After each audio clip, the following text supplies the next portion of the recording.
오늘 본문은 고린도전서 전반부 말씀에 대한 결론을 기록하고 있습니다. 바울이 고린도 성도들을 향해 이 글을 기록한 목적은 그들을 부끄럽게 하기 위함이 아니라 그들을 권면함으로써 바울이 행했던 삶의 모습을 본받는 삶을 살아가게 하기 위한 것이었습니다. 바울이 이렇게까지 권면할 수 있었던 이유는 바울이 고린도 성도들을 사랑했기 때문입니다. 바울이 고린도 성도들을 사랑한 이유가 무엇입니까? 그것은 바울이 그들의 영적 아버지였기 때문에 사랑할 수 있었습니다. 바울이 단순히 고린도 성도들을 권면하고 가르치는 스승이 아니라 그들은 그들의 영적 아버지였습니다. 때문에 바울은 15절에서 1만 스승이 있으되 아버지는 많지 않다라고 이야기하고 있습니다. 이 말은 바울이 고린도 교회에 있는 거짓 교사들을 비난하기 위해 사용한 말입니다. 때문에 그들의 수가 아무리 많다 할지라도 영적 아버지 앞에서는 아무런 영향력을 발휘하지 못한다라는 것을 이야기하고 있습니다. 결국 아무리 많은 스승이 있다 할지라도 그들의 가르침은 제한적일 수밖에 없습니다. 그럴 수밖에 없는 것이 당시 시대에는 스승의 역할을 가정에 있는 노예들이 감당했기 때문에 큰 영향력을 미치지 못했습니다.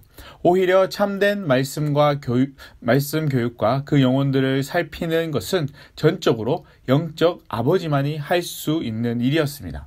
바울은 고린도 교회의 영적 아버지로서 그들의 영혼을 살피는데 많은 수고와 노력을 했고 복음의 씨앗으로 세워진 고린도 교회 성도들에 대한 깊은 애정과 관심을 나타내고 있었습니다. 우리는 살아오면서 많은 스승을 만나게 되고 그들의 가르침을 따라 배운 것을 가지고 우리 삶에 적용하곤 합니다. 그러나 대부분의 가르침이 세상에서 살아가기 위한 가르침에 불과합니다. 반대로 하나님의 말씀을 배우는 것은 단순히 세상을 살아가기 위한 방법이 아니라 참된 하나님의 자녀로 살아가는 방법을 배우는 것입니다. 때문에 우리는 이것을 지켜 행하고 가르치기에 부족함이 없는 삶을 살아갈 수 있어야 합니다. 왜죠? 이 삶을 통해 우리의 삶이 거듭난 삶으로 살아갈 수 있기 때문입니다. 이것은 요한복음에 예수님께서 니고데모에게 하신 말씀과도 같습니다. 니고데모는 예수님에게 자신이 구원받기 위해서는 어떻게 해야 하는지를 묻습니다. 그때 예수님은 물과 성령으로 거듭나는 진리에 대해 말씀하셨습니다. 그렇습니다. 그리스도인이 된다는 것은 물과 성령으로 거듭나 천국 시민으로 새롭게 태어나는 것을 의미합니다. 뿐만 아니라 말씀을 단지 머리로만 아는 것이 아니라 온몸을 다해 따르며 진리와 성령을 따라 그리스도의 형상을 닮아가는 것입니다. 그러므로 우리는 단지 인간의 말과 지혜로만 말씀을 전파하는 일에 주력할 것이 아니라 예수님과 바울이 행한 모범을 따라 가는 삶을 살아갈 수 있어야 합니다. 무엇보다도 저와 여러분의 삶은 단순히 지식만을 가르치는 선생의 모습이 아니라 진실로 한 영혼을 낳아 그리스도의 형상으로 변화시켜 천국 백성으로 키워내는 참된 영적 아버지의 모습이 될 수 있기를 바랍니다. 이제 바울은 이렇게 권면하고 있습니다. 나를 본받는 자가 되라고 권면하고 있습니다. 바울이 왜 이렇게 권면하고 있는 것입니까? 바울이 수많은 환난과 고난 속에서도 오직 그리스도만 바라본 것 같이 고린도 성도들을 역시 그리스도만을 본받도록 하기 위해 자신을 본받으라고 이야기한 것입니다. 중요한 것은 바울의 권면이 고린도 성도들만을 향한 권면이 아니라는 것입니다. 바울은 다른 교회 성도들에게도 동일한 권면을 하면서 자기를 본받으라고 권면하고 있습니다. 바울의 이런 권면은 그가 교만하거나 스스로를 완전하다고 생각해서 이야기하는 것이 아닙니다. 바울은 자신이 복음 사명을 감당하면서 받은 수많은 환난과 고통 속에서도 그리스도만을 바라고 또 그리스도를 위해 수고한 사실을 성도들로 하여금 본받도록 권면한 것입니다. 바울은 고린도 성도들이 자신을 본받는 삶을 살아가도록 하기 위해 한 사람을 보냅니다. 그가 바로 디모데입니다. 바울은 왜 자신이 직접 가지 않고 디모데를 보낸 것입니까? 바울이 다른 곳에서 복음 사역을 감당하고 있었기 때문에 직접 가지 못하고 디모데를 보냅니다. 디모데는 바울의 믿음의 아들이었습니다.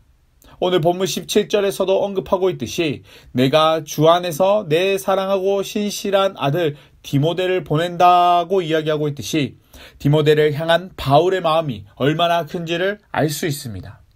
바울은 자신이 가장 믿고 맡길 수 있는 동역자를 보내어 고린도 성도들에게 바울이 여러 교회에서 가르치는 것과 동일하게 가르치도록 했습니다.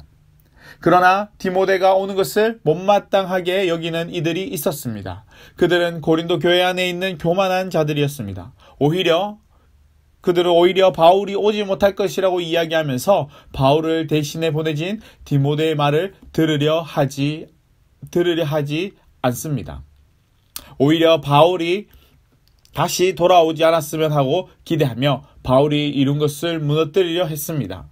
교만한 자들은 자신들이 가지고 있는 말재주를 가지고 바울의 사도권이 잘못되었음과 바울의 단점들을 부각시키며 사람들을 미혹했을 것입니다.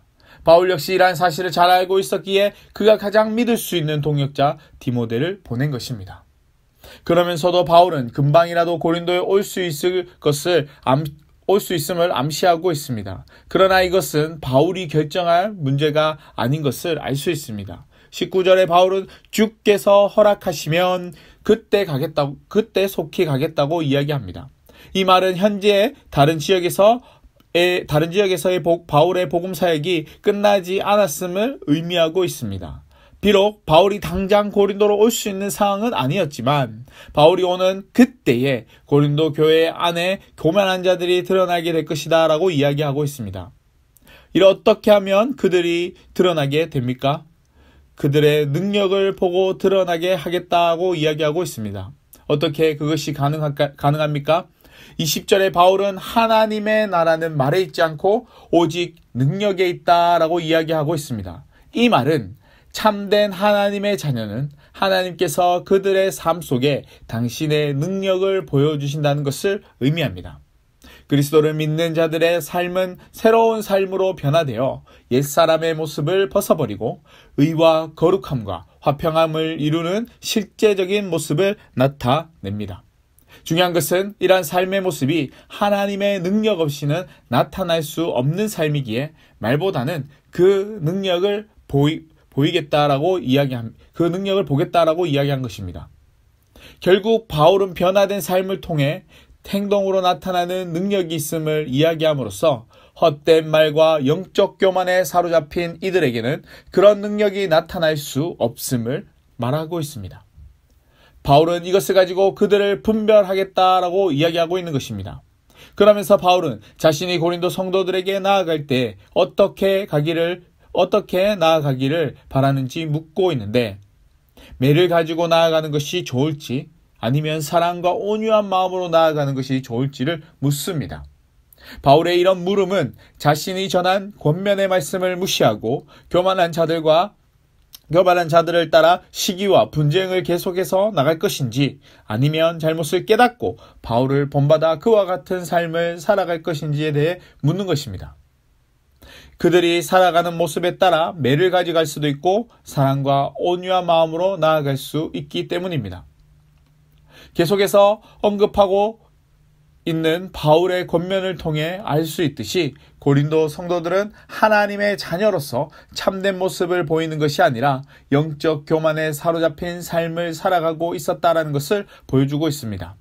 무엇보다도 우리의 삶은 영적 교만에 사로잡힌 삶이 아니라 바울을 본받아 변화된 삶을 통해 하나님의 능력을 나타내는 삶을 살아갈 수 있기를 바랍니다. 그리하여 말씀과 모범이 점점 단절되어져 가는 이 시대 가운데에 진정한 말씀과 진리의 모범을 나타내고 참된 믿음의 본을 통해 이 시대를 이끌어가는 자들이 될 수 있기를 주님의 이름으로 간절히 축복합니다.